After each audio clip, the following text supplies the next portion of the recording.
We'll take it from here.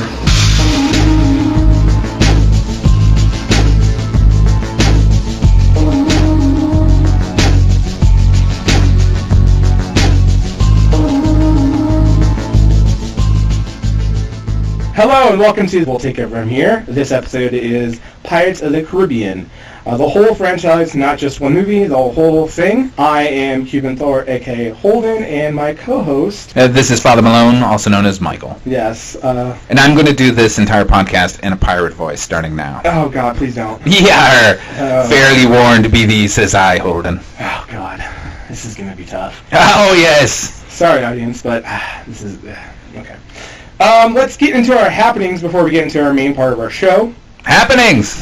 What's happening, hot stuff? Let me tell you what's going to happen. What's happening right now? Alien Covenant. I haven't seen it. You have. Thoughts. Convince me on it. Okay.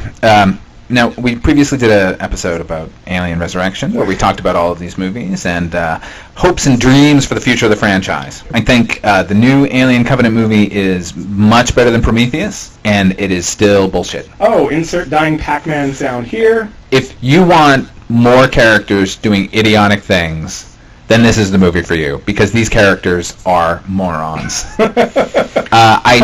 Even Danny McBride? Yes. Really? Oh my God, yes.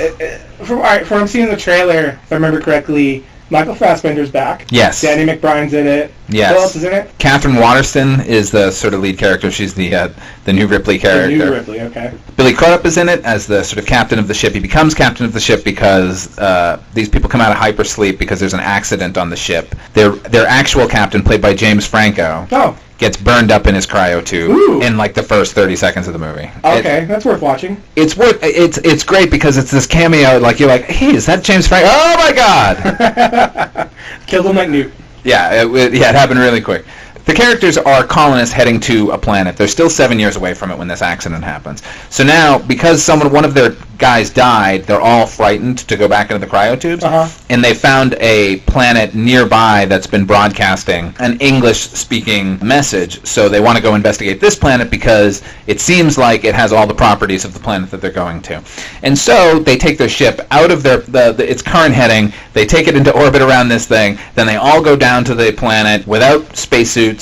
Yeah, because that's smart. First of all, they wouldn't go down. They wouldn't go off course at all. They send a probe down to the planet and find out what's wrong. Right, like technology. Come on. It's so stupid. Right. And then, they basically give us the origin of the aliens as we know them, and it's pretty good. If you want an origin for the aliens and not just have them being aliens, which is what I want, and screw this movie. It's terrible.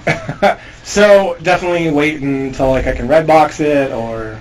I would say if you got to see this movie for free, you'd get exactly what you paid for. Oh, right on. So you think you should be paid to see this movie again? I would not pay to see this movie again. I went and saw this movie because I was stranded in Spokane, Washington, and we had nothing better to do that night. Fine. Well, also that's kind of big news right now. Wonder Woman has come out currently. It is. It looks like it's been pretty well reviewed. I've seen it. You haven't. I haven't. We'll go into more detail when we both have seen it in our next episode, hopefully. But until then... But you enjoyed it? Yeah. I'll give it a 7 out of 10. Like, it was pretty good. I'll go into a little bit more detail. It's actually a really good review, yeah. It is a really good review, and people really don't realize 7 out of 10 is good. They think, oh, it's not a 10, so it sucks. No, I know, because we live in either it's the greatest or the worst. Exactly. It's either I love it or I hate it. This is a pretty good movie. It's not amazing. There's some issues, and we'll definitely talk about it more. Mm-hmm. Some new things that have come out, to repeat the word new, is New Mutants. New Mutants.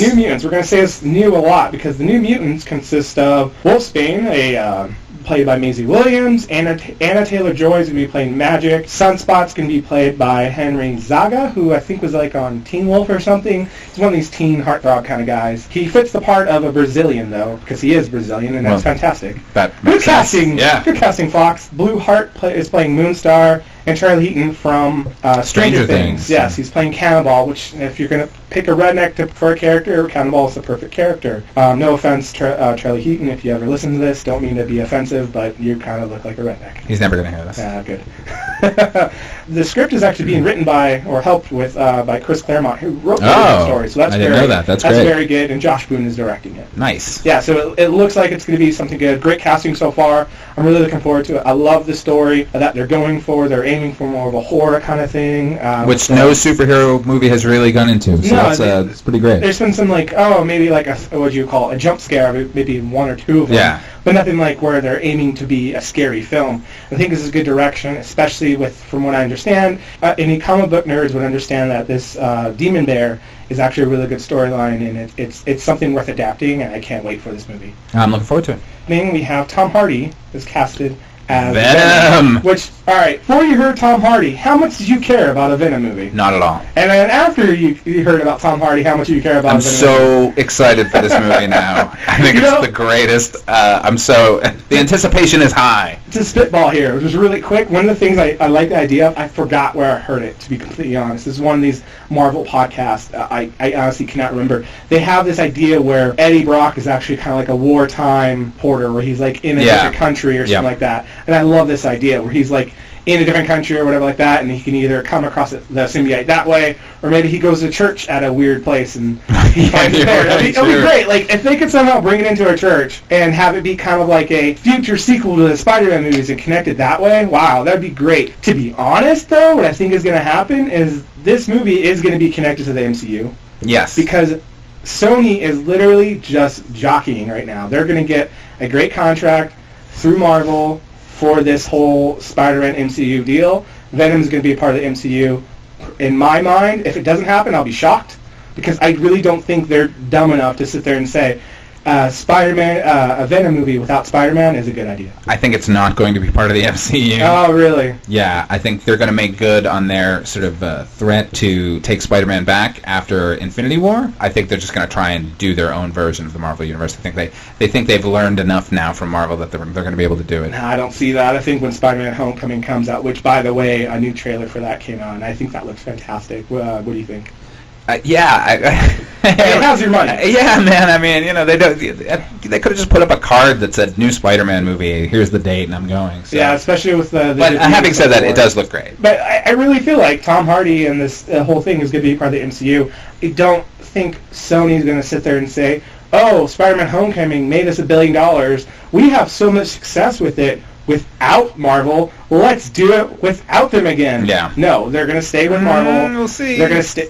I have a feeling that this is all about getting a great deal on the contract for Venom, for all these other characters that they have rights to. They're just trying to make more money, and they're going to make more money there, and then still own half of the Spider-Man characters, Spider-Man franchise. I think if you were to say we're making a Mysterio movie and we're going to put Tom Hardy in it, I'd be like, okay, I want to see this Mysterio movie. You have a good point, but and to kind of feed into what I'm saying, though, they're potentially going to do a Silver Sable and Black Cat movie. They're definitely doing that one. Call it Silver and Black? Yeah.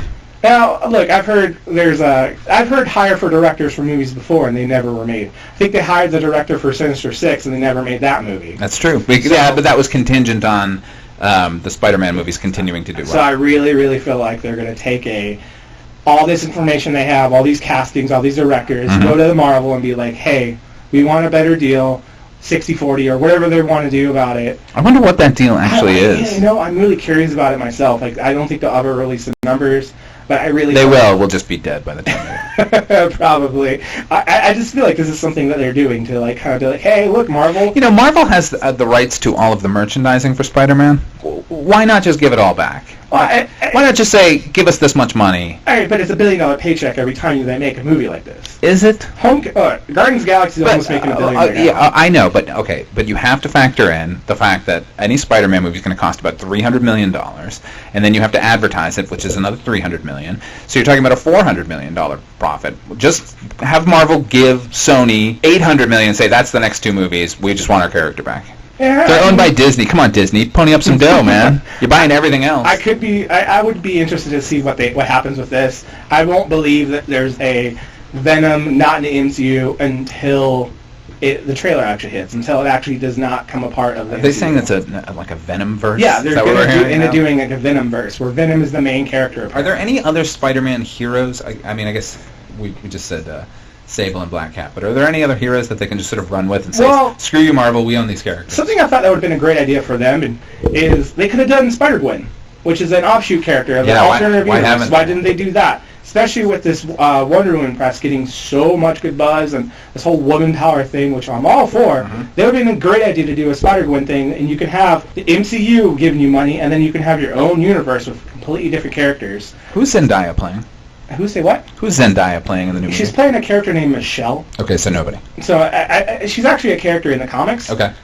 Very minor character. I think it was actually Peter's first girlfriend in high school. Oh, okay. I'm not entirely 100% sure. So we haven't met Gwen or Mary Jane. No Gwen or Mary Jane yet, which I like. I like it. Gwen shouldn't really be introduced to college years, and then she dies, and then after that it's MJ. You know, that's his love of his life when he starts having a life. Right, when he's of in course. high school. Yeah. But just to cap off the Venom thing, I don't believe it to be a Venomverse until we get actually a trailer that says no Spider-Man in it. Which will be imminent. If you say so. All right, something else that's really happening right now is this Dark Universe debate. First off, to set it up, Universal's coming out with a connected film franchises. They're Universal Monsters. Yeah, they're starting with The Mummy just a few weeks from now. Yeah. And then they're going to do The Invisible Man with Johnny Depp. They're doing Frankenstein with Javier Jekyll Bardem. and Hyde. Dr. Jekyll is Russell Crowe, who's actually in the Mummy film. And now there's sort of rumblings that Dwayne Johnson is going to be the Wolfman. Ooh. And Angelina Jolie as the Bride of Frankenstein. I got two things. One, if they make Dwayne Johnson the Wolf, how big is the wolf going to be? Right? It's going to have to be massive. Yeah.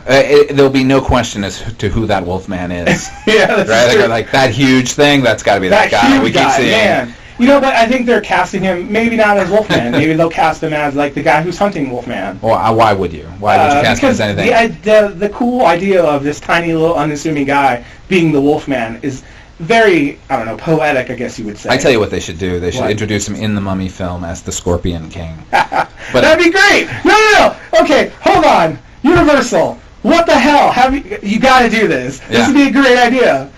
but only the Scorpion King from the end of the movie, where he looks like a bad PlayStation 2 hero. Oh, absolutely, with the scorpion body? Yeah. Oh, man, he's a scorpion centaur. Yes. 100% yes. Let's do this.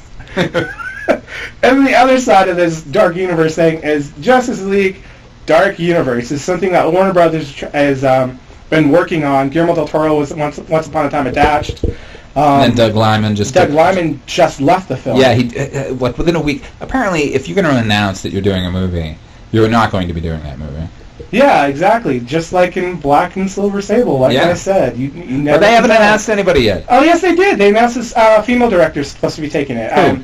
Honestly, don't remember her name. I've looked the article, which I'm not prepared for. I apologize. Somebody look that up for us and email it to us.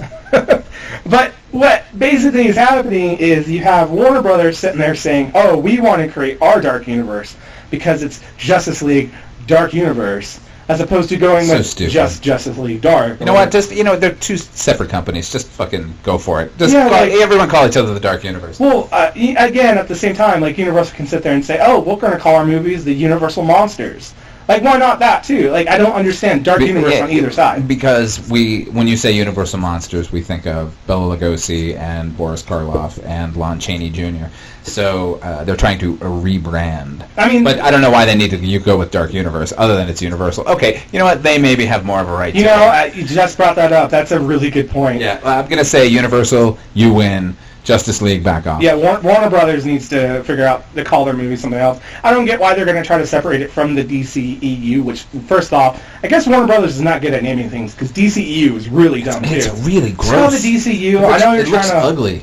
They're trying to separate themselves from Marvel, but like most of their, any kind of good things they do remind me of a Marvel movie, so I don't know. The movies are just going to come out and they're going to be called what they're called. Like, who cares what we're calling the overarching name? Why not call them the DC Comics movies? Why does it have to be a freaking DC Entertainment Universe? That's so dumb. Yeah. And then you have the CW Arrowverse, Arrow Flashverse, what do they call that? Like, yeah. Oh my God. I know. Everything's a verse. Speaking of the Arrow Flashverse, yes. Apparently Manu Bennett, who's played Deathstroke on the show, is trying to get his own show. And as well he should. That'd be amazing. I was talking to you right before the podcast. Like, they should be like a situational. Every episode's different. You kind of like have at the beginning a Supernatural where there's a different monster each week. Mm-hmm. Where you can have a different hero or villain he's hunting down each week, each 2 episodes or whatever. But make sure he's killing only heroes. Yeah, it'd be the darkest series of all time. It'd be great. Like just taking on different DC like third-rate heroes and killing them. Oh my God. What a revolution Like, that would be for television. Was it? Is that arm rip off boy or something like that? There's some really weird characters in the DC universe that need to just exist. Yeah. For like 2 episodes. Find and all then the go away. find all the really racist ones. Oh my that God, nobody just wants to have talk him about take 'em anymore. out, yeah. Yeah, have him kill them all. So he's actually killing heroes, but he's killing the right heroes. Trimming the fat, as they would say. On the subject of DC, Injustice 2 came out for PS4, Xbox One. Yes. Don't really want to get into too much into video games here, but this game is so amazing. It's totally up our alley. It's the DC comics of what we like. It makes me wonder why we're recording this and not playing it right now. You know, I would have invited you over, and if we're recording this at my house, we would probably be playing it as we do this podcast. Oh my God, we should totally do that. Maybe next time. That would be interesting. I would be so distracted. Something else that's come up recently is actually John Wick 3. I heard about that. I love John Wick 2. Yeah, no, I liked it. I liked it. And of course, John Wick was great. Looking forward to Keanu Reeves reprising his role as John Wick. And that movie is actually starting production in the fall, actually, it looks like. Cool. And then, in disappointing news, Transformers is getting a spin-off. We keep thinking we're done with these movies, and they keep spewing them out. And they're getting longer. Man, oh man, I have seen the trailer for this Last Night movie for months now. It seems to be on every movie I go to see. It somehow ends up before it. I cannot wait for this movie to come out, just so I can never see this goddamn trailer again. Oh man, the trailer feels 3 hours, and this next movie is gonna be 3 hours. But Michael Bay has come out and said, "Oh no, it's not gonna be 3 hours. It's gonna be like 2 hours and 59 minutes." Oh, thank goodness, doing us a favor. Yeah, right. Hey, another 2 hours and 59 minutes. I will not be investing. Oh my in. God, I just this movie. Did you even see the last one? I didn't even see Oh, that. I watched the last one that has Mark Wahlberg. That's the first movie of Mark Wahlberg. Yeah, He's basically replacing the Shia LaBeouf role. I got to the point in that movie where Stanley Tucci starts showing off objects that are for sale currently, these like product placement moments, and I was just like, you gotta be kidding. And then I left. Yeah, that movie put me to sleep more times than I can... It's the Sony Cube or whatever. I was just like, you gotta be joking. Yeah, that movie. It was the first movie I noticed that you could tell that they were pandering to another country who was putting up the money for it. Oh, Because when they go to like Hong Kong, like everyone's drinking like popular Hong Kong drinks. Right.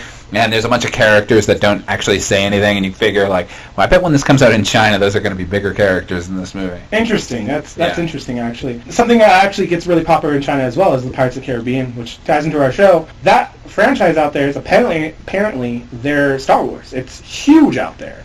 That's why they're going to keep making these Pirates movies. That's why they keep making Transformers. I hope they do. I hope they make them forever. Until Johnny Depp is old and gray. Jesus Christ. Actually... What if they got rid of the Jack Sparrow character and actually just made it... I want it. You would watch that? Totally. That's awesome. It's called Pirates of the Caribbean, not Pirate of the Caribbean. Yeah. You got a good point there. The only other news I really have right now is that Ex Machina, a fantastic movie we both love, will never be on this podcast. It's so good. Alex Garland, he's directing a new movie called Annihilation. Natalie Portman's starring in it. It's a book from Jeff Vandermeer. It's apparently really trippy. I want to read it. Yeah. I want to see this movie. This guy is like Midas. He makes gold, man. Yeah, I mean, he wrote Dredd, so... This Alex Garland so let's wrote go. Dredd. He did screenplay for 28 days. And 28 days later, yeah. And 28 weeks later, and then he did Sunshine. I don't think he wrote 28 weeks later. He was a part of it somehow. He probably came up with the story. Probably a producer or something, a story by. Yeah. But then he did Sunshine, and all those movies are fantastic. Well, yeah, there you go. Sunshine's one of the greatest movies. I just saw, funny enough. Yeah. Because I think Sunshine is a great science fiction movie. I think you feel the same way. And I watched Quentin Tarantino reviewing Sunshine, and he loves the movie too. But he's so mad at the third act where it turns into sort of a conventional horror movie, right? That he feels like it absolutely ruined the movie. But the first two acts are so good that he keeps watching it over and over again, and I kind of agree with it. I actually like the horror turn because, I mean, all right, you know what? I could have gone without the creature. Yeah. I kind of can buy that. But at the same time, that movie, the first two acts are so good. So oh my good, God, man. I agree with Quentin Tarantino here. Yeah, I know. First time. Didn't he really love a bad movie from last year? He talks about it. I can't remember what it was. Maybe I don't know. We'd have to look that one up. But yeah, I mean, his tastes are sort of all over the place. But God bless him. Oh, speaking of Tarantino, I'm sure you know of him, Michael Parks. Oh, yeah. He passed Oh, away. he just died. That's yeah. really sad. Like, he was a great character actor. He was indeed. Recently, he's been in those more of those Kevin Smith movies, like Red State. He was great in Red- fantastic. he was great oh in my that god! movie. Yep. And then he was the only reason to watch that movie Tusk. Movie Tusk is horrible. Oh, it's dreadful. You've seen Tusk? Yeah. Yes, but Michael Parks is amazing. He's really good in it. And then Johnny Depp's in it. Hey, connection. Oh, Johnny Depp. He pops up everywhere, He's man. so bad in that movie. Man. He is. That So thick bad. French-Canadian Oh accent. my God, he's just doing a farce. It was like you could tell Kevin Smith was just like, well, it's Johnny Depp. I got to let him do what he's gonna do. The one thing I love about Kevin Smith at this point in time in his career, he's just like, fuck it, I'm gonna make anything I want. Yeah, but you know what? Like, here's my thoughts on the movie Tusk. Yeah. At the end of the movie, over the credits, they play like the podcast where they jokingly came up with this. Yeah. And we've just invested 2 hours of our time watching it, and it's just them like giggling like over how stupid that would be. Uh-huh. And I'm like, fuck you guys. Okay, as a person who absolutely loves the movie Mallrats, I love that. Oh, get out of here. I love that. That movie sucked, and then it's just like, and fuck you, we took 2 hours of your life away. Oh, it's a big F you to the audience. It's great. Oh. All right, and let's get into our main topic of the Pirates of the Caribbean. We're going to be doing the whole franchise, correct? Yes, indeed. I'm putting in a little mood music here. We watched a lot of movies. We watched way too many movies, and they were all way too long. Yes, all of them way too long. I think the only one that felt pretty quick was the first one, and then after that, it just went downhill. I think even the first one is too long, but it's a much better movie. I mean, that's most movies nowadays anyway. They always seem like they put in a little too much because they always just want it to be that little extra fan service, a little extra selling points, a little extra this and that. And modern movies, maybe not so much for this movie, modern movies I feel like it's for product placement. It's for like another shot of the great Camaro, another shot of the cool phone. Well, at least we didn't have any product placement. Yeah, well, we talked about rum a lot. Right, but they weren't saying like Sailor Jerry rum. Rum They were sales just went saying, up, yeah. it spiked with this movie hit, man. Yeah, Like, and there they was spiked the rum. there was a drinking game for the first movie. Do you ever play it? Do you ever hear about it? No. All right, so just to get into it before we get into reviews of the movies, apparently in the first movie, Jack Sparrow says savvy a lot. Yeah. So Every time he says savvy, you take a drink? Yes, and it's not as much as you think he does. Yeah. A fun game to play where you get a bottle of rum, a couple friends, and every time he says savvy, you take a shot of rum. Do you get drunk? You get wasted about 30 minutes in. Oh, okay. It does its then job. Then he does say it a lot. He does say it first 30 minutes, and then he kind of slows up. Well, thank goodness, you'll be dead. It's a fair drinking game, actually. Uh-huh. Let's get into our first movie, the Pirates of the Caribbean, Curse of the Black Pearl. I actually really love this movie. It has it's a very balanced film. It's a clever plot. It's brains versus brawn at the very end. It's like trickery. Like there was a lot of great things into this movie, and Depp brings this great flavor to a character. There's a great main plot of Will Turner and Elizabeth Swann. I can go on and on about this movie. I love this movie. Yeah. Gore Verbinski did a great job. He did. Hans Zimmer knocked it out of the park. Yeah. And you know what? Hans Zimmer in all these movies. I mean, he basically just did the same score from the first movie over and over again. He did, but there was nice little flavorings throughout the rest of the films, too. Like, anytime Davy Jones is on screen, you get a little bit of this sort of organ score, which I really like. All his movies, I think Hans Zimmer is probably one of the best composers we have today. You like those Nolan Dark Knight movies? You know what? I love this. I like the soundtrack to it. Isn't the score is isn't great. Hans Zimmer the one who gave us bah over and over again? Oh yeah, you know what? I think he is from Inception. Yeah, Inception, and everything else. And everything else. All right, well look, Hans Zimmer does a great job with this movie. I agree. And I think it's a really good, new, memorable score, which we don't get a lot. You know, you really don't. I think the only, like, you remember the Imperial March from Pirates, from Star Wars. There's some things that are very memorable, and I think Jack Sparrow's theme and the whole theme of this movie is very memorable, and it's probably the most memorable score of, I'd say, probably this century. Give me another one, because I really don't think there is another one. Oh, well, what about the Avengers theme? You know... I say that having no idea what the Avengers theme sounds like. There you go. There's your answer right there. Yeah. I think, actually, of the Marvel movies, the best score for a Marvel movie is from Doctor Strange. Is it? Michael Giacchino. Yeah, he's okay. Yeah. It's okay. He did a great job in that movie. He did an alright job. He's the best part of that movie. The score is the best part of Doctor Strange. I like that movie a lot, but the score is best on it. My girlfriend's going to kill me for saying that, but the score is the best part of it. Well, it was nice knowing you. I know, right? That's debatable. Oh, come on. I would debate you. All right, listen. All right, not to get too much into Doctor Strange, or we're talking about Pirates of the Caribbean. Yes, yes, go. But the score in that movie, the movie is good. The score in Doctor Strange is fantastic. I can't remember a note of it. Oh my goodness. You'll hear it, you'll remember it. Trust me. Hum it for me. I don't remember it either. We're gonna drop it in right here. Yeah, there you go. Okay, well, let's listen to it. Yeah. No, you're wrong. It's terrible. Whatever. Okay. What do you think about Curse of the Black Pearl?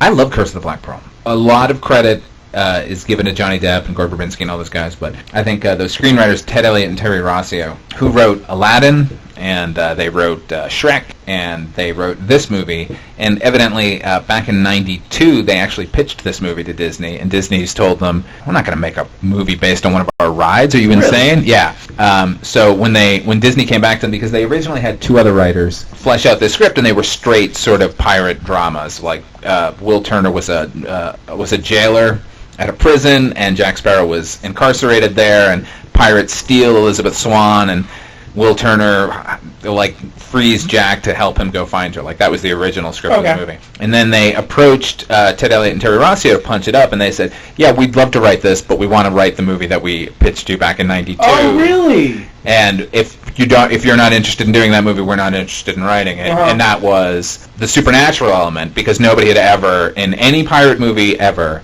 I mean, they'd hinted at supernatural, but they'd never gone full tilt with it. Yeah. More of a gothic romance instead of just a straight sort of romantic pirate action adventure. Yeah. No, I think this movie is actually a perfect blend of genres. Like, you have your horror element, you have your action adventure, you have your comedy. It's a epic film. It's a literal epic.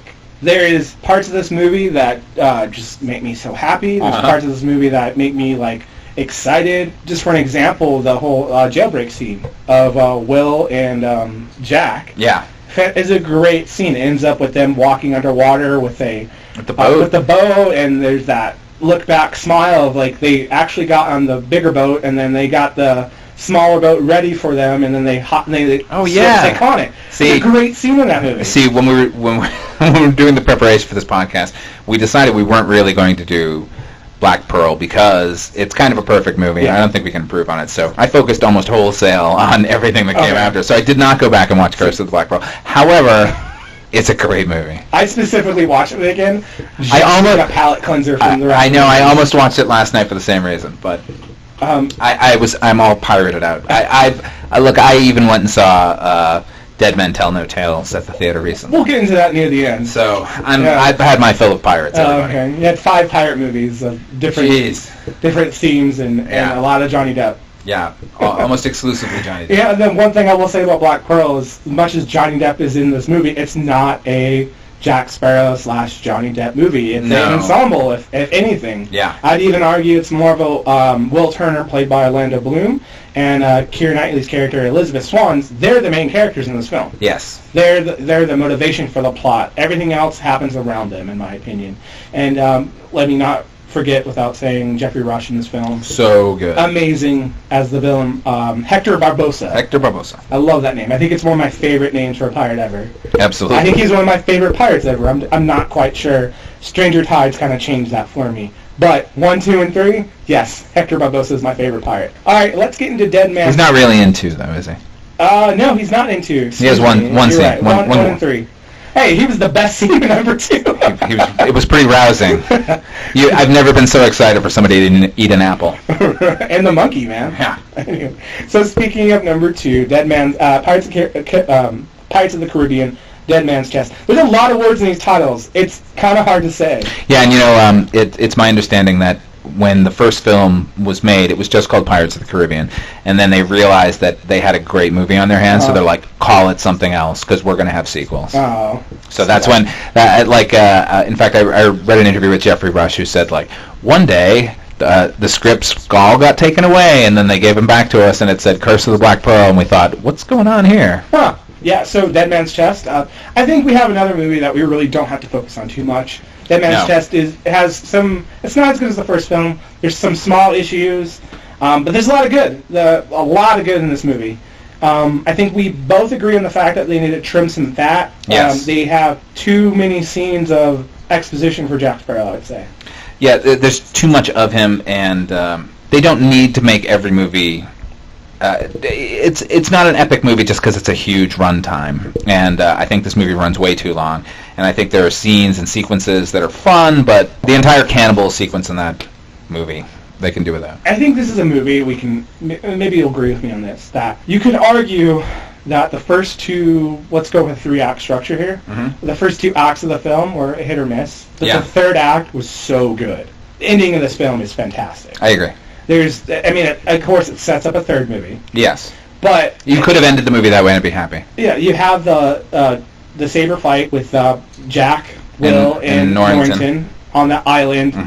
It evolves into like a jungle fight, and then it goes into this abandoned watermill. Yeah. And then they jump on the actual watermill machinery, and then that rolls throughout the whole jungle and everything like that. Yeah. Great scene, and it ends with Davy Jones's pirates coming up and attacking as well. And then Norrington ends up with the heart. Like, nobody expected it. I thought the ending of this movie was fantastic. Like, it sets up a third movie, true, and it set up what I remember seeing in theaters, saying, "Wow, I cannot wait for this third movie."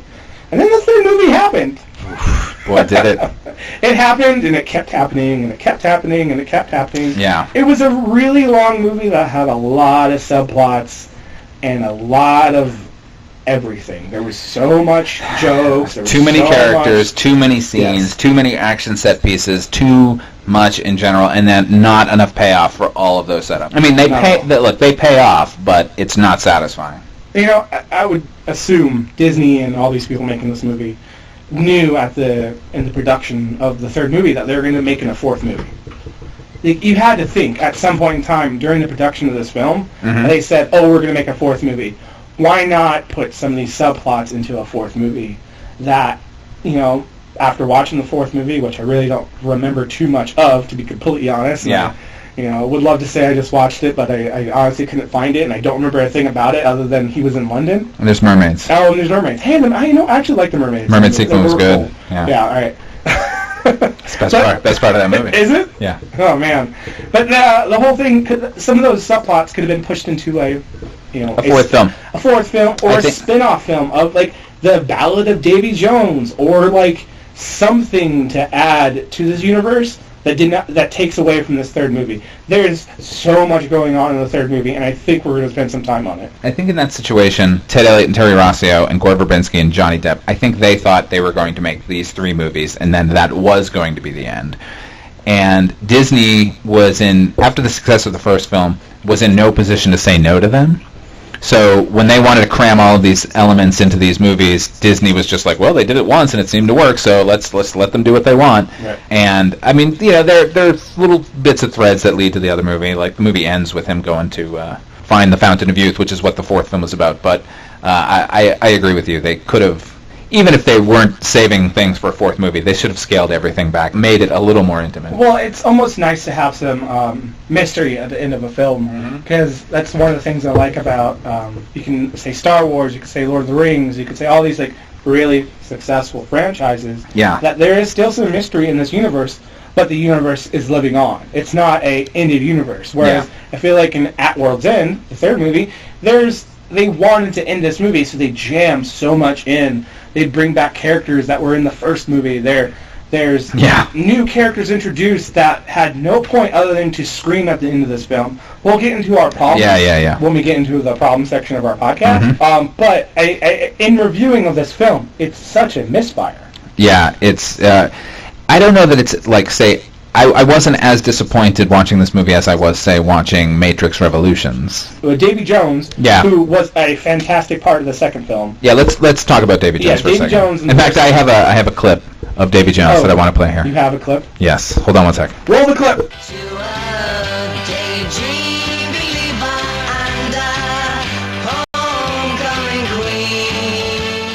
What was that? Wait. What was that? That's the original Davy Jones. Davy Jones of the Monkees. Oh, my goodness. Monkey singing group, yes. I did not expect that. You got me. As well you shouldn't have. Oh, my goodness. By the way, did you know that David Bowie's name is Davy Jones? I did not know that. And he changed it because of Davy Jones of the Monkees. Really? He changed it to Tom Jones. And then 2 weeks later, Tom Jones. Oh, crap. Did not know that. That's fantastic. Learn something new every day. That's great. Anyway, I'm sorry. No, but to bring up Davy Jones, I mean, you have like this great villain built in the second movie. Very interesting backstory. You really don't know too much about him, but visually stunning. I don't think there's another villain that comes across as more stunning than he is. I think Davy Jones might be my favorite villain of any film ever. I'm throwing in Darth Vader. I'm throwing in other characters. Well, I would say with epic scale, I think Vader still beats him, in my opinion. Well, I mean, you know, especially after Rogue One. If they're going up against one another, sure. Well, then yes. Well, no, we're not talking fighting. I mean, literally from their movies, I feel like as bad as the prequels of Star Wars hurt Darth Vader's sort of legacy, the whatever, like that crap. Plus, he's a whiny little baby in those movies, man. I think if you eliminate the prequels and you go off what you saw at the end of Rogue One. But I'm not going to eliminate the prequels because those are canon, and therefore Davy Jones wins. Plus, Bill Nighy is playing him, and you can't get better than Bill Nighy. I know we both love Jeffrey Rush, but Jesus Christ, man, Bill Nighy is fucking fantastic. But my problem is with the movie, and it's fully CG. It's fully CG. Which is great. It's absurd. It looks like a prosthetic. You can tell the inspiration for future Disney films of, like, you know, Guardians of the Galaxy, you know, that after they purchased Marvel, like, you could tell with the CGI in that movie where they came from Pirates of the Caribbean. Or is it Caribbean, everybody? I'm write to us and tell us. Podcast listeners, I apologize. I'm going to mess that up a lot. You're not actually wrong. It's both? It's either or. Oh, my God. I just prefer Caribbean. Caribbean sounds, it rolls off the tongue better. Sounds real. Caribbean just sounds like, I don't know how this word is pronounced, so I'm sounding it out. It sounds like somebody doesn't know how to say, I can't even say it right. Oh, good lord. The Carabiner? The Carabiner. The Carabiner, yeah. Pirates of the Carabiners. Somebody go make that short film right now. Somebody go climbing up a mountain? Yeah. Put it on YouTube. I think with Davy Jones, to get back on him, I would argue, actually, if we were to talk villain versus villain, strictly on Darth Vader versus Davy Jones. Yes. You have Davy Jones in film number 2 being amazing. Yes. I think you have 1, 2, 3, 4 films, because at the end of Rogue One, he's technically in the movie, of Darth Vader being amazing. You have 1 film of Davy Jones being amazing. Because I feel, and this goes into criticism of Pirates of the Caribbean number 3. You don't think he does amazing stuff at World's End? I think no. At World's End, he has some cool moments, but he's turned into a lapdog. Yeah, but you do realize that Darth Vader is just the Emperor's lapdog. I get it, but the presence of Darth Vader is so compelling compared to a literal lapdog that is beckoned. Okay, you're saying literal lapdog, which means he would have turned into a dog who sits on somebody's lap. Davy Jones never stops being Davy Jones. It's just that somebody else is in control of him at some point. That's all. I agree to disagree on this because I feel like Darth Vader. I do not agree to disagree. I just disagree. You're wrong. Davy Jones has a lot of weak points, especially in this third movie. He can move through objects. Darth Vader can choke him still. It doesn't matter. Davy Jones. Why are we having this conversation? Because this is the most interesting part of these prequels. I mean, these sequels. Sad. These movies are bad, man. I mean, I love 1 and 2 are good. 1 and 2 are good. Yeah. 1 and 2 are really good. All right, 3, 4, 5. Go on. Why is Davy Jones better? He's cooler looking. Oh, whatever. He's got a squid face. Based on look? Just on look, and he plays the organ. He's quite musically talented. Vader, what can he do? Create C-3PO? Who cares? That guy's annoying. Use the Force. He uses the Force? And okay, so in your argument then, yeah. We can. All right, who do you think one of the coolest action stars of the '80s is? Kurt Russell, correct? Yeah. Yeah. He's action star. I don't know. The Thing. I like him in The Thing. It's not an action movie. It's more of a horror movie. Okay, whatever. So one of the coolest actors in the '80s is Kurt Russell. Totally. Would you argue? Would you say he is very good looking? Yeah. Okay. It's a good looking guy. I wouldn't kick him out of my bed, Holden. If you're going, if you're going based off looks, yes, then you could argue Ego is technically better than Davy Jones too. Ego in Guardians of the Galaxy Volume 2 is a better villain if you're going off of looks. No. Because that's the only argument you have. No. That's the only argument you have. You're talking about how attractive a human being is. Now, yes, Kurt Russell is more attractive. I would rather kiss Kurt Russell than a squid-faced man. Not me, man. I like some octopus. You like that? Yeah. That's funny. I'm a sushi fan. The technicals. Okay. Tentacles. So, tentacles? Yeah, be careful. Yeah, no, almost went too far there. I want to kiss tentacles. Kurt Russell's a better-looking guy. I give you that. Davy Jones is a cooler looking guy. No, there's no cooler than Kurt Russell. No, as a human, yes, Kurt Russell is the coolest. But he looks human as ego. And then he's not a talking planet. He's a planet. Yeah, but you know what? He's a dick, too. So is Davy Jones. No, Davy Jones is cool. Nothing Davy Jones. I can excuse everything Davy Jones does. You know what? Ego gives Star-Lord's mother cancer in the brain. Oh, spoilers, everybody! You've already seen it. Come on, I really hope you guys seen that. You've all seen the movie. I've seen it 3 times. Yeah, there you go. If Holden's seen it 3 times, you all can go see it once. All right, but look. The Guardians win at the end. I'm giving it all away. Come on. Anyway, my point is Davy Jones is awesome, and everyone else can suck. All right, look, I don't think that's a good enough argument at all. What do you need from my argument to convince you that you're wrong and I'm correct? What kind of reveal does Davy Jones actually give to our protagonists that make them question who they are? There's no who they are from Davy Jones. You do that with Vader. You do that with Vader. Oh, because he's his dad. He's his dad. Sure. Luke Skywalker has to question his own goodness because he finds out that, oh crap, I am actually the villain's son, and then he questions his light and dark side. So he gives a mental challenge to the hero. Davy Jones doesn't do that. Davy Jones is strictly, I kill everybody I come across. I have a debt to pay. And then, so in the second movie, he gives Jack Sparrow the black spot. Correct? Yeah, that's true. He gives Jack Sparrow the black spot. Yep. Jack Sparrow already knew he screwed over Davy Jones in the first place. That's why he sent Will Turner. That's true. Okay. When does Jack Sparrow or Will Turner ever question something Davy Jones has revealed to them? When Will Turner finds out that his father, Bootstrap Bill, is part of Davy Jones's crew. That is Will Turner's father's reveal. That is not Davy Jones's reveal. It's revealed because he's on Davy Jones's ship. This might be true. He's in servitude to Davy Jones. But Davy Jones is not the one who to reveal it. He is not giving out a plot point. He is literally around the whole plot point. Darth Vader reveals a huge plot point. I'm going to disagree with you here, Holden, because what happens is Davy Jones comes out in the thing, and he finds out why Bootstrap Bill wants to take this guy's place. He's like, oh, it's a family reunion. It's like he's the one who reveals it. Davy Jones for president. Davy Jones does not reveal it. He does. Will figures it out. He doesn't. Oh my goodness, no. I don't even, you know what's funny here? I'm not even the biggest Star Wars fan, and I'm arguing for Darth Vader. That should tell you all you need to know about Davy Jones. I don't even love the Star Wars franchise as much as you do. That's true. That should tell you something. No, it doesn't. Because I love the Star Wars movies more than you do, and I'm saying Davy Jones is a better character. Because he looks cool. That's your only argument. No, I think he's scary, which is another thing that's great. All right, and one thing he ferries the dead to the afterworld. No, he doesn't. Well, because he stopped. He stopped doing it. Because he stopped, but he could. No, he could do it. He doesn't have a purpose in the film other than being a death dealer. Like, that's his thing. He controls the Kraken. Or is it Kraken? Kraken on. Oh, my God. Let's move on. Oh, anyway, ultimately, all you need to know is Davy Jones is the greatest villain of all time. I will agree. I will attest for this point in the movie. He's not as cool as Darth Vader, and I don't even like Darth Vader that much. I will say that Davy Jones is a great villain in the second movie. He has one cool scene in the third movie, in my opinion. Well, okay, he has a couple cool scenes in the third movie.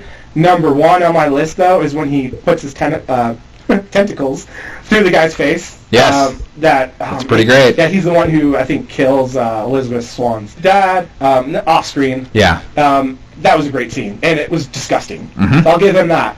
But then again, he is taken down by a drunk later on in the movie, tricked by a drunk. So that. Yeah, but everyone in these movies is tricked by that drunk. Okay. He makes it up as he goes along. I'm going to edit this so it sounds like you're saying Davy Jones is the greatest villain. Davy Jones is not the greatest! I will say it every 10 seconds to make this impossible. Everything he's saying Davy Jones is not the greatest. Davy Jones is not the greatest. That's good. That cuts so easily into Davy Jones is the greatest. Davy Jones is not the greatest. Okay, is there anything else left of the third movie you want to talk about after we had that little debate? No. No? So we're done with the third film? I think so. You know what? I got one thing I really liked about the movie. Yeah. Keith Richards as his dad. Yeah, that was pretty great. Yeah. His scene he stole the movie. Absolutely. Which is kind of weird. Yeah. All right, so let's go about the fourth movie, Stranger Tides. What'd you think about that? Because I really don't remember too much about it. I don't like that movie. Is that it? Pretty much. Here's where we can talk about the fourth movie. They wasted Ian McShane. How can you waste Ian McShane? Well, I think that's something we can definitely talk about, because Ian McShane's a fantastic actor. Yeah. He's on American Gods right now, right? Yes. Is he fantastic? He's so I haven't good. watched it yet, but I know it just looks amazing. Yeah, he's great. He was on one episode of Game of Thrones. They kind of wasted him there, but he was so good. He was so good. Wasted in that we just wanted more of him. Yeah, in a sense. Yeah, but that was a good episode. He was really good in it. Yeah, he It's all just tits and dragons. You hear that interview with him? No. Yeah, he said, I play a character who helps another major character come back to the series, and all these fans were like, oh, spoilers, you shouldn't be talking about that. And somebody said that to him, and he was like, oh, come on, you're talking about a show that's all just tits and dragons anyway. That's fantastic. Mm-hmm. All right, so Stranger Tides. I liked the London scene, if I remember that correctly. Yeah, that was good. I love the bit of Jack Sparrow actually seemed like he plans it, which is kind of like the ongoing theme of the first three movies, is does he make it up as he goes, or does he plan it? And I like the idea of that he actually does plan it. Yeah. From what you get in this fourth movie, it feels like he plans it. There's a pretty good fight scene where they introduce Penelope Cruz's character, where she's masquerading as Jack Sparrow, trying to recruit a crew. She looked just like him, by the way. I know, it was crazy. It was weird. So there's a good sword fight scene between Jack Sparrow and Jack Sparrow, where he ends up kissing her and says, I've always wanted to do that, which is a great line. Yeah, that's fantastic. Having said that, I hate Penelope Cruz. She bugs the hell out of me. Really? Yeah, I do not like her at all. As bad as Cameron Diaz. Oof, no. Maybe not that bad. And, I will say that Penelope Cruz can get grating at times. I think as a side character, she's fine. I think she was fine in this movie, from what I remember. This whole movie is pretty bad. She's included. The only redeeming quality in this movie is probably Jack Sparrow. Mm-hmm. And that says a lot, because I'm not the biggest fan of Jack Sparrow at this point to begin with, especially with... don't get me wrong, he became the hero of this franchise as the story moved along. Mm-hmm. It stopped being Will Turner being the hero, and it was all about Jack Sparrow being the hero, which I thought was kind of weird, and that's actually something that bugs me in this whole franchise film, is that you have this setup for Will Turner being the redemption story to his family. He ends up just becoming Davy Jones. Yeah. Damned to a life of servitude, basically. And then Jack Sparrow is the human. Is the savior.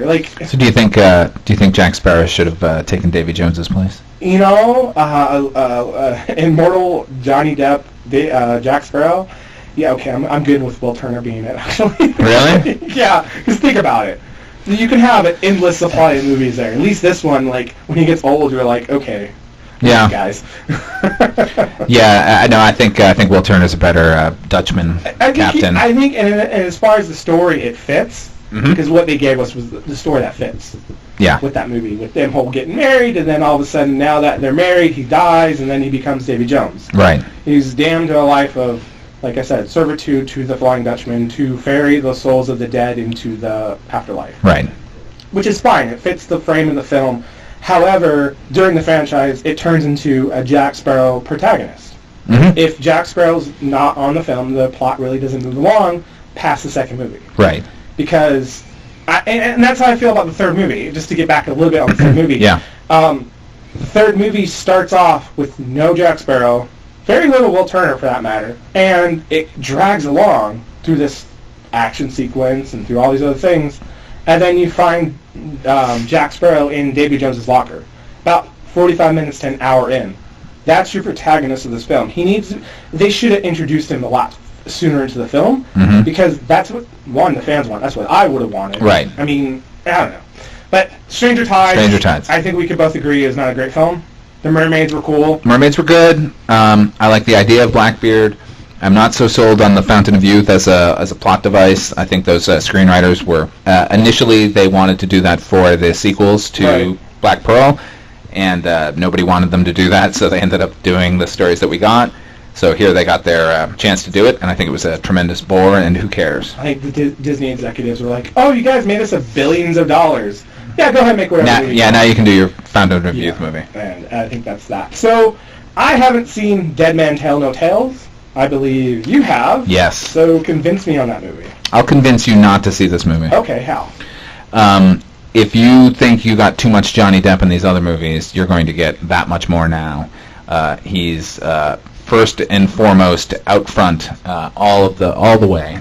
It retcons a bunch of facts in the movie. Now, if you've even seen, I'm not giving a spoiler away here, but if you've seen the trailer for the movie, you know that Javier Bardem plays a character named Salazar. Right. A young Jack Sparrow tricked him and made him crash his ship in the Devil's Triangle.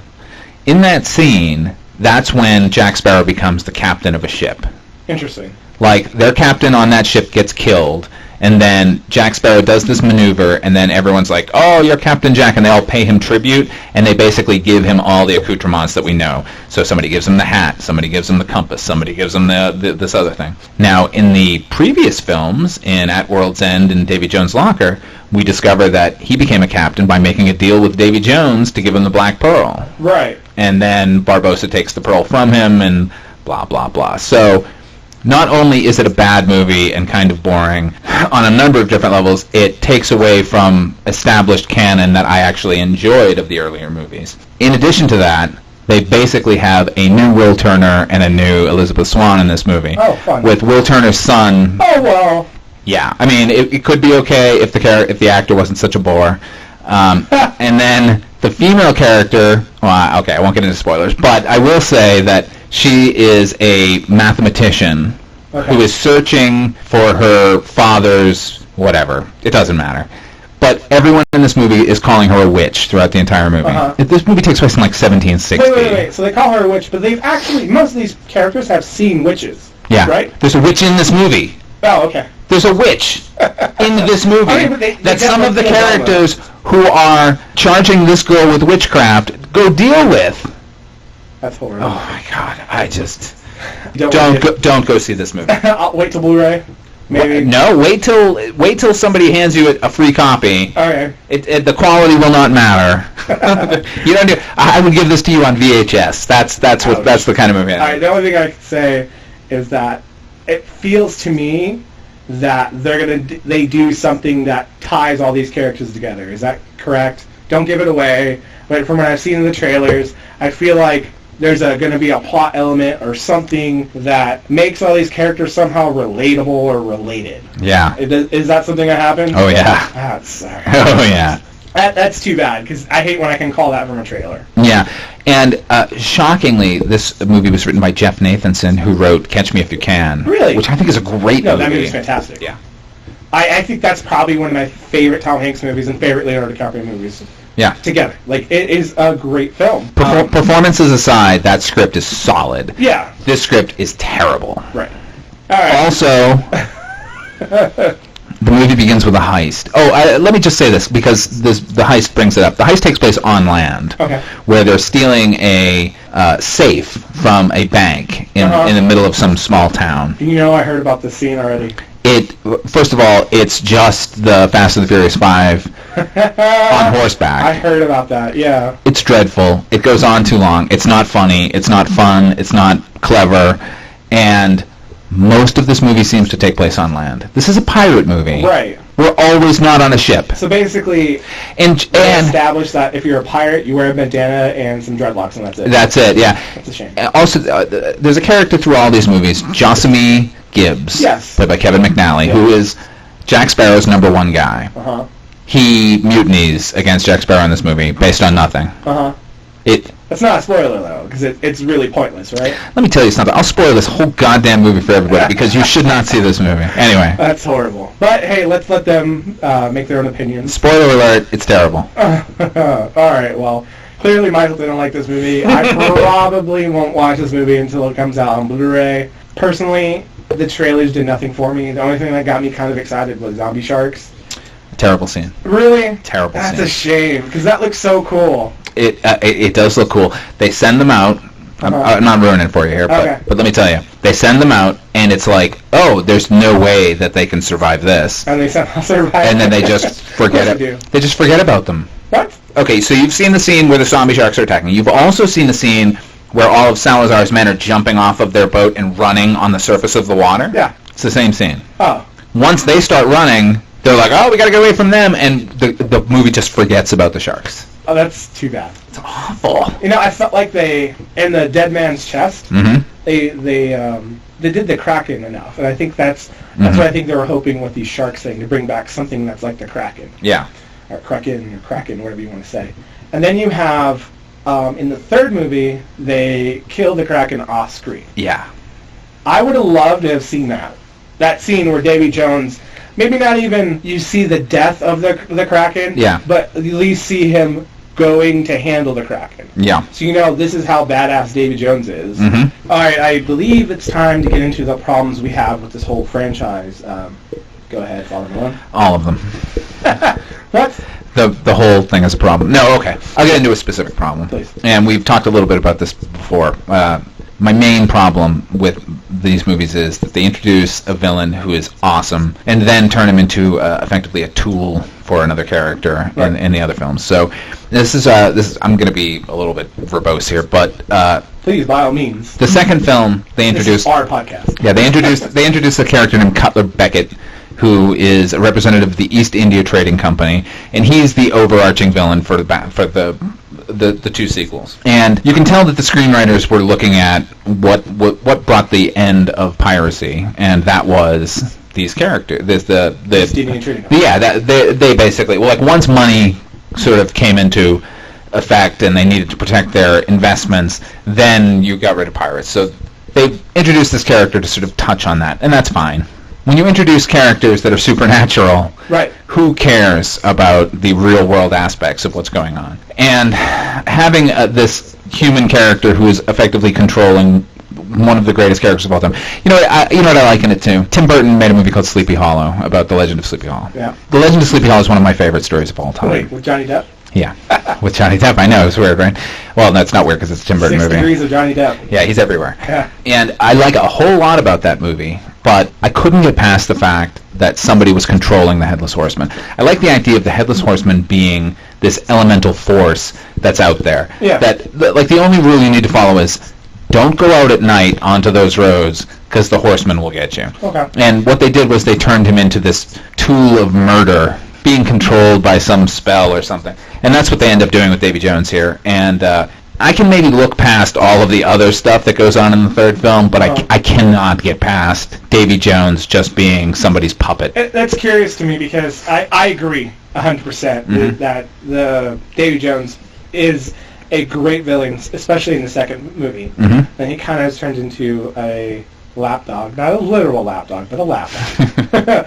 And it is a problem in the film, for sure. It's something like we could address, and actually I'm sure we can actually fix it. We're going to fix it. However, the only reason I could see where there's an argument to why it happens that way is so they can appeal to an audience of, oh, this is why. So the audience has a actual reason to why this character exists, why this character does the bad things. Right. Because they want the audience to relate to the villain for some reason. And that's a story choice. It's definitely a story choice. I think that's a trend in a lot of movies. Mm-hmm. There's always this one semi-humanizing scene of villains. Yeah. And actually, there's a movie I've just seen recently that doesn't do that, and I actually really do appreciate the fact it didn't fall into the stereotype. It was Wonder Woman, by the way. Okay. I will say that about that film. But I will say a franchise like Pirates shouldn't have done it because of how big that movie franchise is. It could go above it. It could do something crazy weird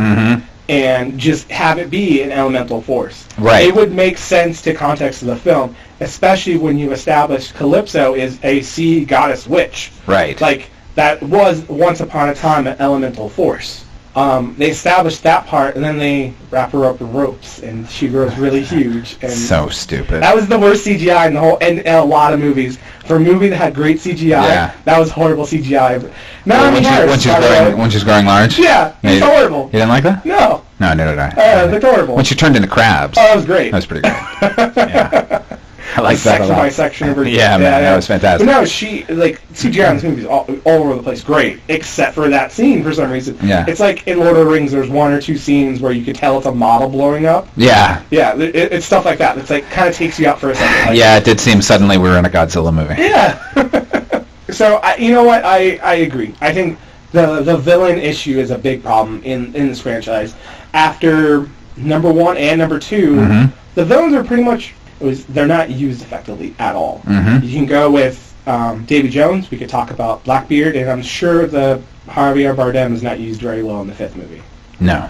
All right, so to get into the problem I find about this movie is movies that the film franchise suffers from too many subplots. Way too many. Way too many. I can go on and on. Like, specifically in the third movie, you have the main plot, which, in my opinion, focuses around Jack Sparrow, Will Turner trying to save his father. That's 2. Mm-hmm. You have Elizabeth going from damsel in distress to pirate king to back to being a damsel in distress at the end of the third movie. Mm-hmm.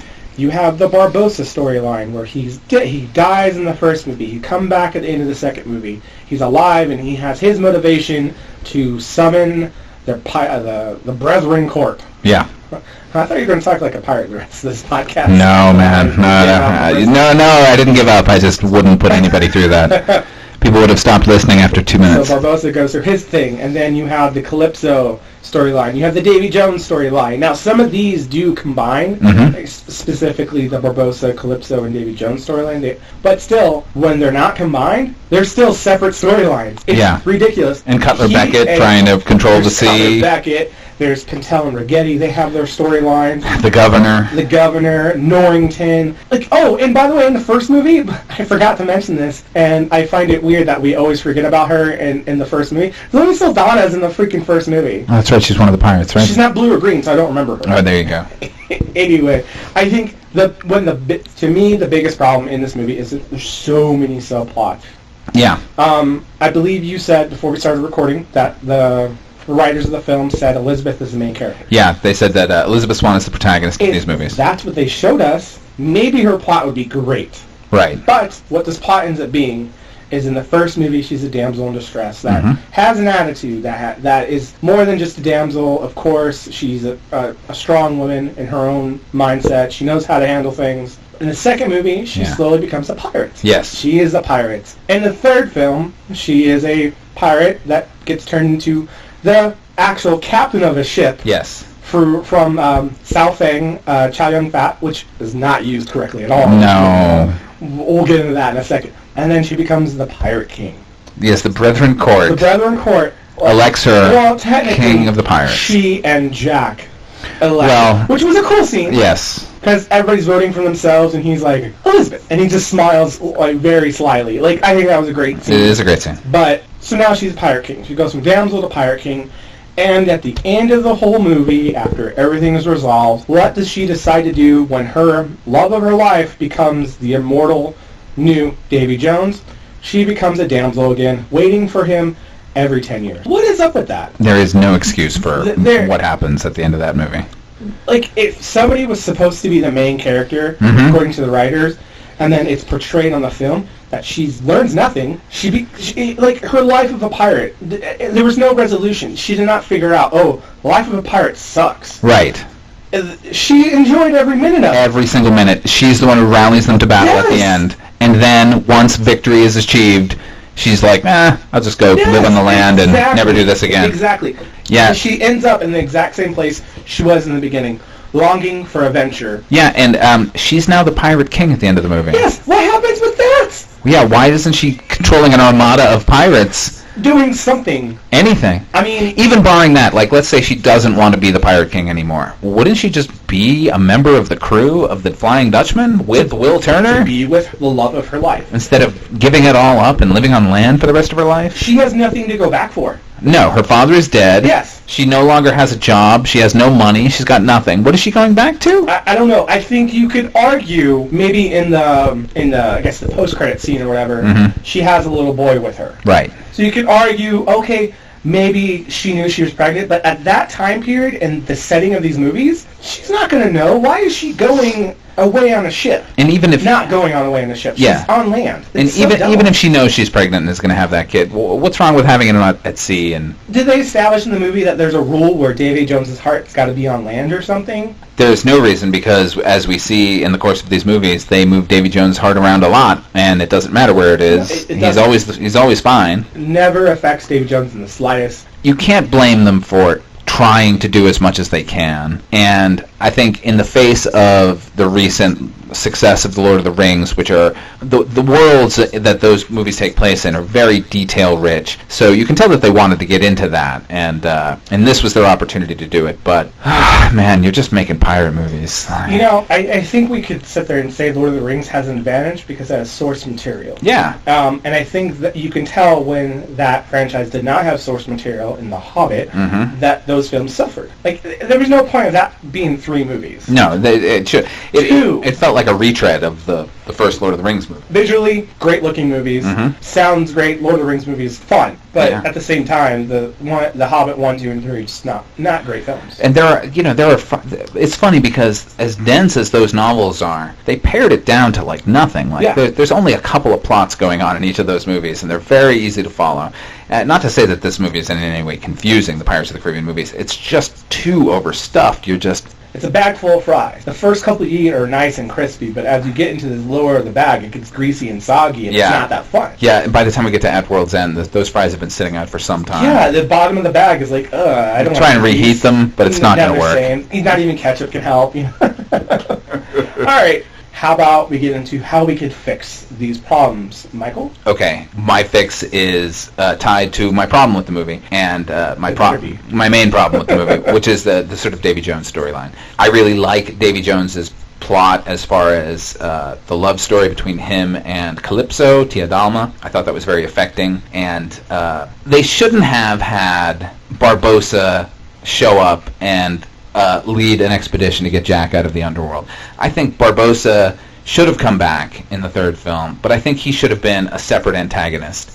I think there should have been like 3 villains in the end, and they all have to sort of align themselves to take care of Davy Jones. I think Davy Jones should have still been the main villain. Right. I think Davy Jones, by the end of the second film, should have come to the realization that he wants to kill everybody. Every pirate and regular... The trading company. All of them, and he can do it. Yeah. So, by the third film, if you would have, the East India Trading Company, and the different pirate factions, and Jack and whoever, and Will and whomever, the Brethren Court, like all banding together to fight Davy Jones, and Davy Jones is just wiping out everybody, and then maybe bring Barbossa back, and his crew of undead pirates, right? Like Supernatural versus Supernatural. That could have been something great. That's interesting. I could definitely see it. Like you set up a decent scenario there where it could have been, you change the movie into where Davy Jones is more of the bad guy, is more of the elemental force we want him to be, sets him up to be this character that everybody has to unite against. Yeah. The East Indian Trading Company, and loses control of him. Yes. And then they have to align themselves with Jack. They have to strike a deal with the Brethren Court. I would buy that. Yeah. That would be great. Right? That would be awesome. Okay. Then you have Barbossa coming back. I don't know about the Supernatural versus Davy Jones, because I think that's just so much CGI going on. Yeah. But then again... But you only see those guys as skeletons in the moonlight, so you could just say that they're undead, All right, good point. But I will say, then again, because we talked about Lord of the Rings, one of my favorite scenes, and probably my favorite scene of the whole franchise, is when Aragorn, Legolas, and Gimli come with the Ghost Army. I think Barbossa could have had that kind of moment where he's alive somehow, just kind of like more of a cameo. But I think the problem is that the creators of the film saw how much chemistry Jeffrey Rush and Johnny Depp had, especially as these 2 characters. They wanted to feature them more. And actually, at World's End, the one thing I really loved about that movie was their interactions together. Yeah, I agree with that. So maybe there's a way we can actually make that happen where there's still interactions of Sparrow and Barbossa. Maybe Sparrow gets captured by Barbossa because he's unexpected. Right. Or like, even if we kept Barbossa, so they get Barbossa back at the end of the second film, and then in the third film, he leads them to the underworld, they bring back Jack. How about Will Turner's story now is that he's got to go off for some secret mission that we don't know what he's doing. And what he does is he leads a crew back to Isla Muerta or something? Yeah.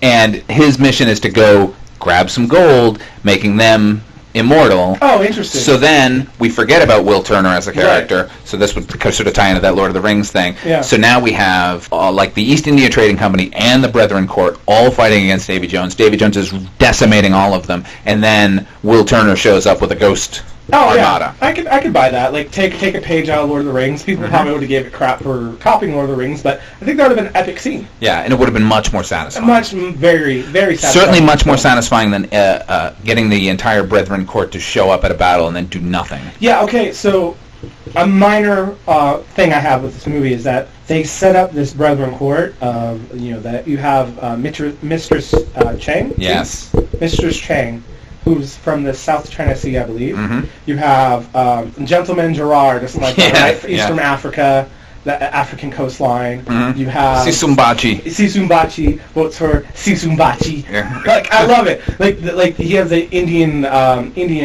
Ocean pirates. You have the Spanish pirates. You have the French pirates. You have all these representations of pirates, and you see none of them in action. No.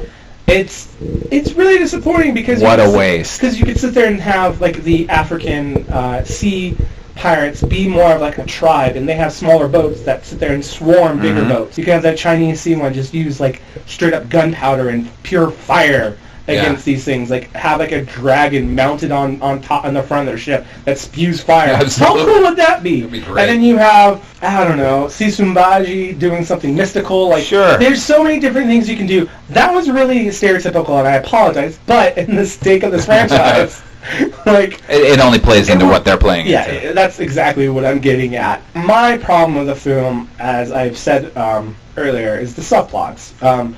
My idea to fix this movie is just cut away some subplots. I don't need to see all this Will Turner stuff. I don't need to see the Patel Rigetti storyline of them bouncing around. I definitely don't need to see the guards, who I don't even know their name from the first movie, pop up and have their own 5, 6, 7 scenes. Like, that's so pointless. Too many. They had too many scenes in this movie where we know these characters and you're like, oh, hey, it's those guys. Yeah. Just make a cameo, not, hey, you're in 5 scenes in the movie. Oh, wait, now you're pirates. In an already overstuffed movie, why are you adding more characters? Norrington has his plot where he ends up, very disappointingly dies. Then you have Cutler Beckett and Cutler Beckett's minions going through the machinations of the movie. Like, oh my God, cut out some of this crap. Like, train the fat man. How about Norrington comes back from the dead with his dead army? That'd be rad. I would love to see that. Maybe he was the smart one that had the coin, and then when he stabs him, he's actually alive. Yeah. It was something he was hiding from everybody. Jeez, man. How crazy would that be? That would have been great. Oh, my God. But, eliminate the subplots. I mean, I would cut out the Calypso Davy Jones thing. Because... No. No. And here, hold on a second. And cut out the Calypso Davy Jones. Mm-hmm. Like that scene where they're when she's in the jail cell and he comes up. Yeah. You don't need to see it. Oh, my favorite scene in the third film. Okay. Yeah, right. it is actually. Here, let me... Don't apologize. No. I love that scene. You cannot like that scene. That's fine. I know. But go with me here. You cut out that scene. Uh-huh. You cut out... you trim the fat of their relationship. Mm-hmm. So what you find out is there is a past relationship between Davy Jones and Calypso. Mm-hmm. She wronged him. Mm-hmm. He wants revenge. And this is all in the dialogue that we already have. Right. You don't need to have the scene in the jail cell. You don't need to have the scene of Calypso getting mad at Davy Jones because Davy Jones is the one betraying her. You just know she's a sea witch. Right. So now she's being summoned into her true form. Just have her go crazy. You don't need to have her be all angry at the fact that, oh, Davy Jones is the one who turned me. That was a pointless bit of dialogue. I agree. Well, it did nothing to the movie. It did nothing other than all it did was oh, the storm is actually helping us. It didn't help you at all. It made it worse. Yeah. Everything was worse with that storm. Why? Yeah. I don't know. And this way, you would leave it open for a Tia Dalma, Davy Jones standalone. You can have a standalone prequel where they're dealing with each other. And Naomi Harris is fantastic as Tia Dalma. I didn't even know it was her until I looked at the credits. Wow. And then of course Bill Nye is who wouldn't want to see those two characters interact? They're Thank fantastic. you. I totally agree. So in that sense, I think if we pull out that scene, and you can maybe have it where the third movie, not the third movie, the spin-off movie of Davy Jones and Calypso is literally him showing up before that final battle, and it's a remembrance of their relationship. And that's the movie. It's the prequel. Agree. Yeah. That'd be great. I but agree. Cut out that scene entirely. That way you could do the prequel maybe, prequel, sequel, prequel, whatever it's called. That's it. It trims fat from the movie. Now you don't have this 15, 20 minutes of movie time. Now it can go towards maybe another plot that needs some more fleshing out. like maybe towards... No, you know what? Just leave it out and then cut out 6 more subplots. Leave it out and make it more of a tight movie. What I would also do is change some opinions, like myself, of Davy Jones, who I feel like Davy Jones kind of becomes a crazy ex-boyfriend. I know you disagree. Oh, yeah, totally. But he does become a crazy ex-boyfriend, but it's with good reason. Okay, fair. He does have a good reason why. But he still becomes a crazy ex-boyfriend. If you waited for someone for 10 years and you had to ferry the souls of the dead to the afterlife... I waited my whole life for my fiancé, and I love her to death. Right, and now if she told you, I'll see you again in 10 years, and then she wasn't there... I'll wait those 10 years because I love her so much. You would, and then you... And then crazy if she didn't show up. I agree with his points. Wow. Apparently Davy Jones's motivation is a sound one. Davy Jones' motivation is fine. What the problem is that it's not fleshed out enough, and you don't want to flesh it out in this movie. This is what you want. This is what you want to cut out of this movie. Yes. The best parts. No, I want to cut out the Davy Jones part because it deserves its own movie. Okay. All right. And that's solid reasoning behind it. Yeah, I actually feel like the second film.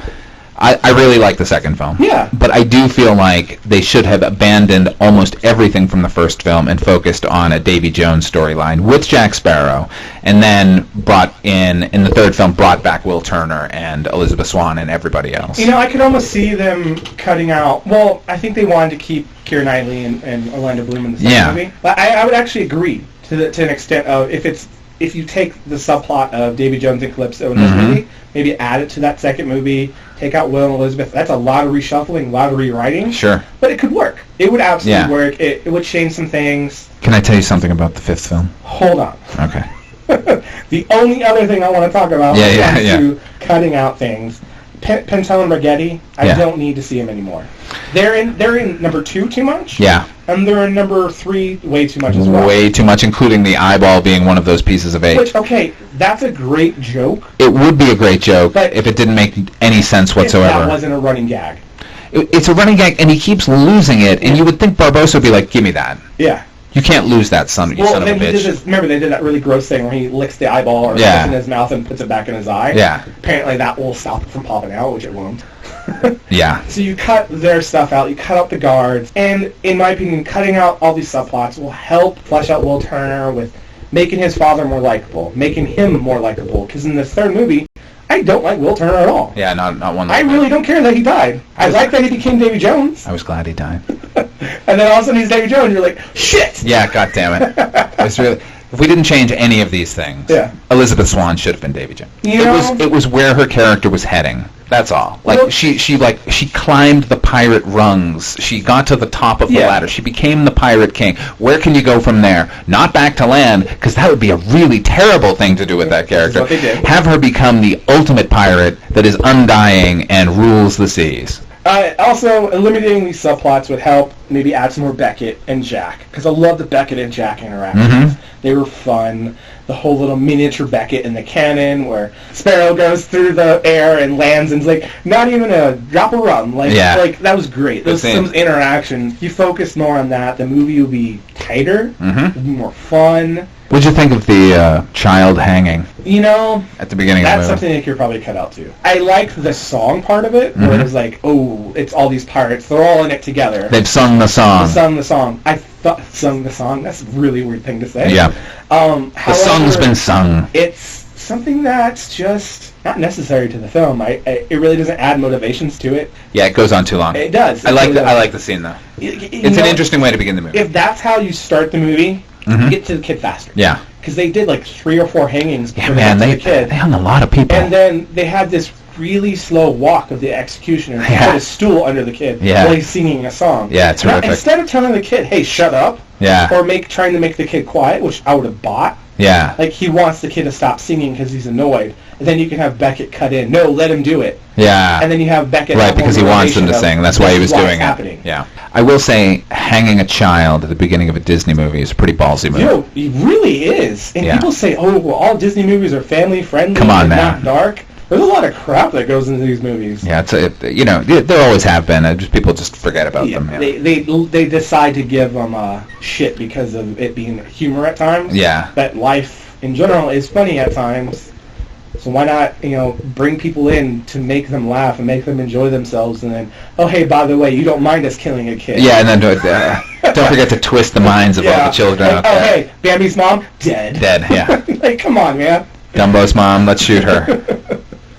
All right, is there anything else you got to say? No. Maybe. You seem to be really burnt out on the franchise right now. Dude, there's too many. There's too many. It's too much. Like, I can, my sympathies to the editor of those movies. Oh, wow, yeah. Good Lord. Like, because you got to figure there was like 6 hours of footage that he cut down to 2 hours and 40 easy. minutes. I bet you there's a ton of improv in that movie. Oh, my God. Can you imagine sitting through all the footage of Johnny Depp being clever? That editor must hate Johnny Depp, unless it's Johnny Depp editing these movies. He might be. That would be funny. Yeah, I'd like to see footage of him in the Jack Sparrow outfit editing the movies. More rum. Yeah, no, not saying anything, just like tired and like smoking a cigarette and just like even darker circles under his eyes.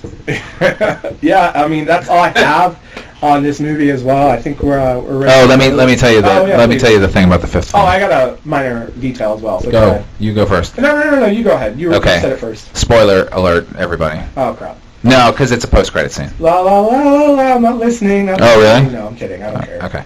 Post-credit scene. Davy Jones shows up. Really? You get the hint of Davy Jones. You have a character who's asleep in bed, and then you hear somebody thumping up the stairs, and there's a storm outside, and then the door swings open, and you see the peg leg come in, and then the character sort of like wakes up and looks up, and Davy Jones's claw hand like swings up like he's going to smash it down, and then the character wakes up, and it was a dream. Okay. But then he gets out of the bed and goes around, and there are barnacles on the ground where Davy Jones had been standing. Interesting. So it kind of feels like a supernatural element. If they make a sixth movie? Yeah, I think they were trying to say, like, in the sixth movie, Davy Jones would be back and be the villain. I would like them to not bring back Davy Jones necessarily, but maybe bring back Davy Jones in the sense of it's Will Turner's psyche, like, taking over him. So he's becoming the Davy Jones persona. Well, see, we got to get into more spoilers if we're going to do that. But I will say this: there's not going to be a sixth movie because this movie didn't do very well. Oh, really? Well, internationally it is. Is it? Well, you know what? Okay, here's the thing. Here's our hopes for the future of a franchise. Oh, okay. If you make another movie, you do not need Jack Sparrow. You do not need anything that's come before. Just focus on Davy Jones. Make it a Davy Jones movie. Bring that Davy Jones, Tia Dalma movie. Yeah. Let's get their story that happened beforehand. Let's get the story as it's happening now. Well, I mean, Davy Jones is super dead. And that's what bugged me about the end of the movie. It's like, not only is he dead, but like he's not that guy anymore. Like he wouldn't be the Squid Man anymore. Yeah. He would be Bill Nye. Like we get a glimpse of Bill Nye as what he looked like as a pirate, as a human being. So let's get that guy back. Because that would be the guy showing up, right? Even though he's dead, but I don't know. I mean, I'm just assuming it's Will at the movie because I know Orlando Bloom. It is Will. It had to be him. Yeah. There's no way it's not him. But he's no longer the captain of the Flying Dutchman. Oh, really? Yeah. That's the spoiler I was trying to avoid. Oh well, I'm sure these people are so disappointed. It's Well, no, I didn't want to ruin the movie for you. I don't give a shit about the listeners. I actually don't care. I actually don't care anymore. Yeah, it's by the end of the movie, Will Turner, the curse is lifted. He's no longer the captain of the Dutchman. I'm sure although they lift the curse, but they don't explain how his already stabbed through heart seems to have mended itself. Right. But anyway. Yeah, because Davy Jones once thought, okay. Davy Jones killed him. So compounding the weirdness of everyone's still alive, somehow Davy Jones shows up. That's odd. It made me mad because I had heard there's a post-credit scene and Davy Jones is in it. Uh-huh. So I'm like, well, fuck, I'm going to sit through these credits because Davy Jones is going to show up. And then they don't even show him. They just show a claw. Like a claw hand. That's why I feel like it's going to be like in his mind. Who knows? The persona of Please don't make another one. But if you do, please do not have Elizabeth Swann and Will Turner and Jack Sparrow. Well, how about this? A Will Turner, Elizabeth Swann movie, no Jack Sparrow. I will not go see that movie. Really? Yeah, I don't hate those characters. I'm done with them. Honestly, I don't think we needed them past the first movie. You bring up a good point. Because I thought that story was so well contained. Yeah. It was about this character doing this thing, and by the end of the movie, they've accomplished everything, and they found each other. The end. That's all I have, really. I don't really have too many hopes of this franchise. I kind of wanted to stop for a while. Give me 5-10 years of not having these movies, And then you could bring back the universe. Just don't have, and then have cameo of Jack Sparrow to say, hey, it's the same universe, completely new character. Have a wanted poster on a wall. That's all I need to see now. Oh yeah, I remember Jack Sparrow. You know what I'd actually like? You could do this on like a TV show, The Adventures of Jack Sparrow's dad before he's Oh a yeah. normal man. Oh my God, yes. And you could cast somebody that looks like Keith Richards. Totally. And it doesn't even. Paul McCartney is in. Oh, is he? Does he look cool? Is in the new Pirates of the movie. He's Uncle Jack. He's Jack's uncle. No way. So he's Mick, not Mick Jagger. He's Keith Richards' brother. Keith Richards' brother. That's what, okay. That's cool. So at one point, Almost price of admission. that it's the best scene in the movie because Jack Sparrow's arrested, of course, because he's always arrested, Yes. and they're dragging him off to like execute him. And there's a character singing Maggie May, which is a Beatles song. And as they're carrying him past, he's like Uncle Jack, and Paul McCartney turns around and he tells him a joke and says, "Oh, by the way, if you're gonna have an executioner, make sure to tell him about me, and they won't cut off your feet." It's good. It's That's really fantastic. good. Yeah. Okay. All right. That's cool. All right. Well, I think that's it. That's right? it. All right. We're finally done. This is the third time we try to close the show. Let's never talk of All right. pirates again. All right, everybody. Thanks for listening to our show. You can follow us and our Sold Out podcast on Facebook on the We'll Take It From Here group page, or you can check us out via email on the WTFHS@gmail.com. That is so hard to say. WTFH blah blah. See? Haha. Yeah, and we're also on Twitter, and I believe we have an Instagram as well. Yes. Same name, WTIFHS.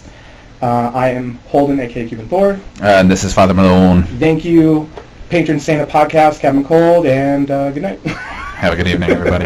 Say a catchphrase. Catchphrase. Awesome.